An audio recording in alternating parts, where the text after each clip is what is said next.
નહીં ભક્તરાજ, અત્યારે નહીં, ફરીવાર જરૂર હું તમારા ઘરે આવીશ. હર પ્રભુ, રામા અવતારની અંદર તમે સબરીના આટા પ્રહાર ખાધા હતા પ્રભુ. હા ભક્તરાજ.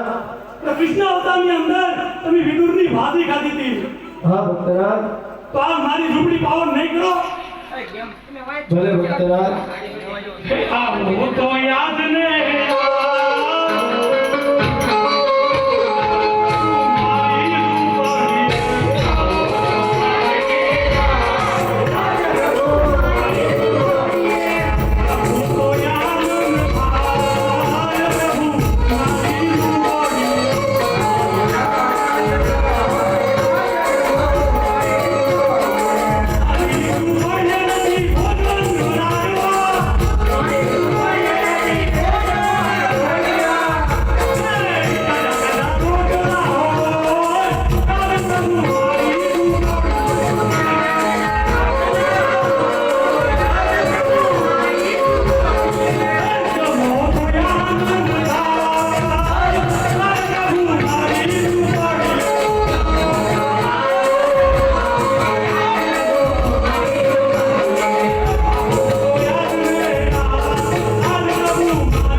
તમારી ભક્તિથી હું પ્રસન્ન થયો અને તમારા કહેવા પ્રમાણે હું તમારી ઝૂંપડીએ તો જરૂર આવ્યો, પણ આજ તમારી ઝૂંપડીની માલપા તમે અને તમારા 5 પાકડિયા બકરા સિવાય કેમ કોઈ બીજું દેખાતું નથી.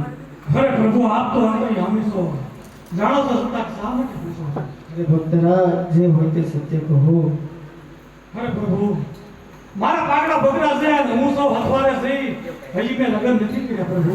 અરે ભક્તરાજ, શા માટે તમે લગ્ન નથી કર્યા? પ્રભુ, બસ ભક્તિ કરી છે એ તમારું ભજન કરું. એ તો બરાબર છે ભક્તરાજ, પણ તમે કહેતા હોય તો આ તમને રામદેવ પરણાવે, તમે પરણી લ્યો. હેલો ગાઈ આવે તો ફિરજી ઘરેણાવે મામ છે. હેલો ગાઈ આવે તો પ્રભુ ઘરેણા મામ છે.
અરે ભક્તરાજ, આજ હું તમારી ભક્તિથી પ્રસન્ન થયો છું. માટે માંગી લો, તમે જે માંગો તે વચન હું આપવા તૈયાર છું. અરે પ્રભુ જો તમે પ્રસન્ન થાઓ તો બે વરદાન છો. અરે ભક્તરાજ, જરૂરથી માંગો, જરૂર હું તમને વરદાન આપીશ. પહેલું વચન તો એ જ્યાં તમે જન્મ ધારણ કરવા જઈ રહ્યા છો ત્યાં પેલી આરતી મારી હતી. ભલે ભક્તરાજ, જે હું જન્મ ધારણ કરવા જઈ રહ્યો છું ત્યાં પહેલી આરતી તમારા હાથે ઉતરશે અને છેલ્લી આરતી પણ તમારા હાથે જ ઉતરશે. અને બીજું વચન કે જ્યારે જ્યારે તમારી સુબી હોય ત્યાં મારો ફોટો હોય. ભલે ભક્તરાજ, જ્યાં પણ મારી સુખી પૂજાશે ત્યાં પાછળ જરૂર તમારો ફોટો હશે.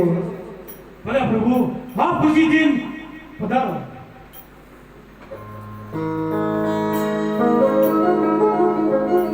અરે અત્યારે મારા મોટા ભાઈએ અવતાર ધારણ કરી ચૂક્યા છે, તો હવે મારે પણ અવતાર ધારણ કરવો પડે.